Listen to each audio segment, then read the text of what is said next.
Assalamualaikum warahmatullahi wabarakatuh. Selamat pagi, siang, dan malam kepada Bapak Ibu sekalian. Izinkan saya, Araceli Siregar, akan memaparkan tentang jurnal yang berisi optimasi ketebalan dan jenis isolasi thermal Cell and Tube Heat Exchanger 01 pada kilang PTZ. Saya berasal dari Prodi Teknik Pengolahan Minyak dan Gas Politeknik Energi dan Mineral Akamigas. Nah, untuk outline pada pemaparan hari ini yaitu yang pertama ada pendahuluan, yang kedua metode, yang ketiga hasil penelitian, yang keempat hasil dan pembahasan, dan yang kelima kesimpulan. Untuk pendahuluan. Nah, penggunaan energi harus dimanfaatkan sebesar-besarnya untuk kemakmuran masyarakat. Indonesia sendiri merupakan negara yang kaya akan energi, baik sumber daya energi yang bisa diperbarui dan tidak dapat diperbarui. Tetapi, eksplorasi akan sumber daya alam ini, terutama energi yang tidak dapat diperbaharui ini, lebih besar. Contohnya seperti minyak dan gas bumi.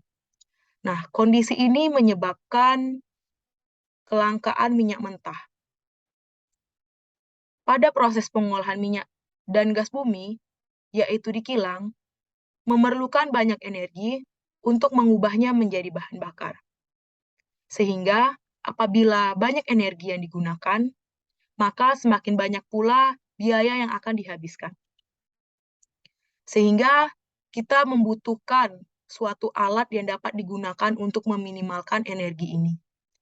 Salah satunya yaitu heat exchanger.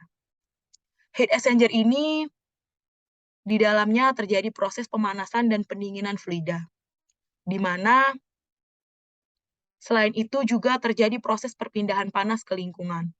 Nah, untuk mengurangi kehilangan panas kerja dari heat exchanger ini, harus dilengkapi dengan namanya isolator termal.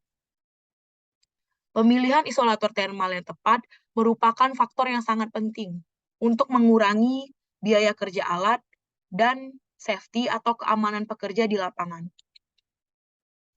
Masuk ke dalam metode, yang pertama ada variabel penelitian. Variabel penelitian ini terbagi menjadi dua, yaitu variabel bebas dan variabel terikat, di mana variabel bebas terdiri dari suhu, konduktivitas termal, emisivitas, laju alir, densitas, ketebalan, dan jenis isolasi. Selain itu ada variabel terikat yang berisi head balance, luas permukaan, dan total biaya. Nah, untuk yang kedua ada metode kerja. Metode kerja yang pertama yaitu tahap persiapan, yaitu kita memulai dengan literasi dari materi-materi yang ada di buku-buku dan jurnal-jurnal. Kedua yaitu tahap pelaksanaan, yaitu mencari data lapangan dan terjun langsung ke lapangan untuk mencari data, kemudian menghitung data-data yang sudah didapatkan dari lapangan untuk analisis hasil dan keekonomian. Kemudian yang ketiga yaitu tahap penyelesaian, di mana kita menganalisis hasil dan mengambil kesimpulan. Nah, masuk ke dalam hasil penelitian, di sini ada uraian proses di unit distilasi, di mana kilang PTZ ini mengolah minyak mentah dari PT Pertamina Aset 4 Cepu, di mana minyak mentah ini ditampung di dalam tangki 101 dan 102. Kemudian dipompakan menuju ke heat exchanger. Nah, kilang ini memiliki 5 heat exchanger, tetapi hanya 3 yang berfungsi saat ini.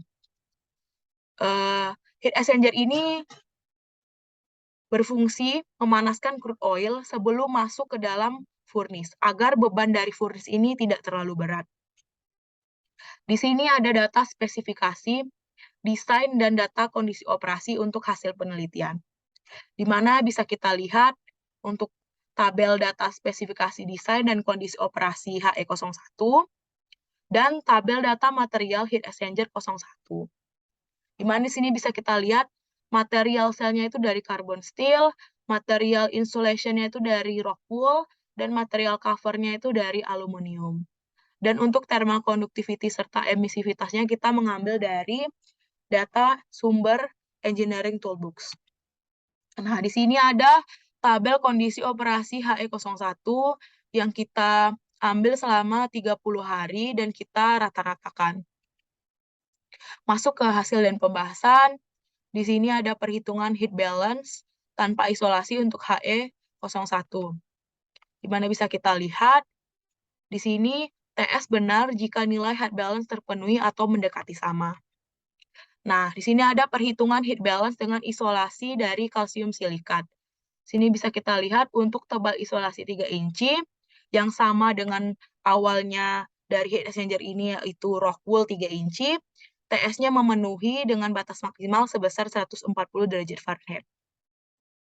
Kemudian untuk tabel biaya tahunan isolasi kalsium silika 2 inci, di mana di sini setelah dihitung dan setelah dilihat, isolasi yang dapat digunakan itu tebalnya lebih tipis, yaitu sebesar 2 inci dengan harga yang lebih murah, tetapi dengan TS yang tidak kalah dengan sebelumnya, yaitu 117, tapi ini lebih safety, yaitu 128,209 derajat Fahrenheit. Nah, untuk keekonomian isolasi dari kalsium silikatnya sendiri, kita bisa lihat untuk total biaya tahunannya, kita bisa lihat dari biaya investasi tahunan ditambah dari biaya energi panas yang hilang selama jam operasi, didapatkan sebesar Rp183.639,3,43. Ini hasil yang paling optimal, didapatkan tebal isolasi 2 inci dengan TS, temperatur lingkungan atau temperatur luarnya itu sebesar 128,209, yang mana dia lebih safety untuk pekerja lapangan. Nah, setelah kita dapatkan, kita analisis apakah terjadi, penyerapan dari si crude oil ini, dia menyerap panasnya itu lebih baik atau tidak. Nah, ini panas yang diserap pada crude oil sebelum isolasinya diganti yaitu sebesar 283.108,0954 BTU per hour. Sedangkan ini yaitu setelah diganti menggunakan isolasi kalsium silikat dengan tebal 2 inci, di mana didapat panas yang diserap crude oil pada kondisi exciting yaitu 566.216,1903 BTU per hour, di mana mendapatkan keuntungan panas yang diserap crude oil sebesar 283.108,0954 BTU per hour. Nah, kita bisa menarik kesimpulan. Yang pertama, pemilihan isolasi yang optimal dari permasalahan ini adalah kalsium silikat dengan ketebalan 2 inci. Kemudian, dengan memilih isolasi yang optimal, mengalami keuntungan panas yang diserap crude oil sebesar 283.108,0954 BTU per hour. Kemudian, selain itu, jika dibandingkan dengan isolasi lain, maka perusahaan dapat menghemat total biaya investasi sebesar Rp15.807.491,57. Nah, kemudian penggunaan kalsium silika dengan tebal 2 inci akan membuat pekerja aman dan nyaman bekerja di area heat exchanger 01 karena temperatur luar isolasi yang dihasilkan sebesar 128,209 derajat Fahrenheit, di mana suhu maksimalnya itu 140 derajat Fahrenheit. Sekian presentasi dari saya, apabila ada kesalahan saya mohon maaf. Terima kasih.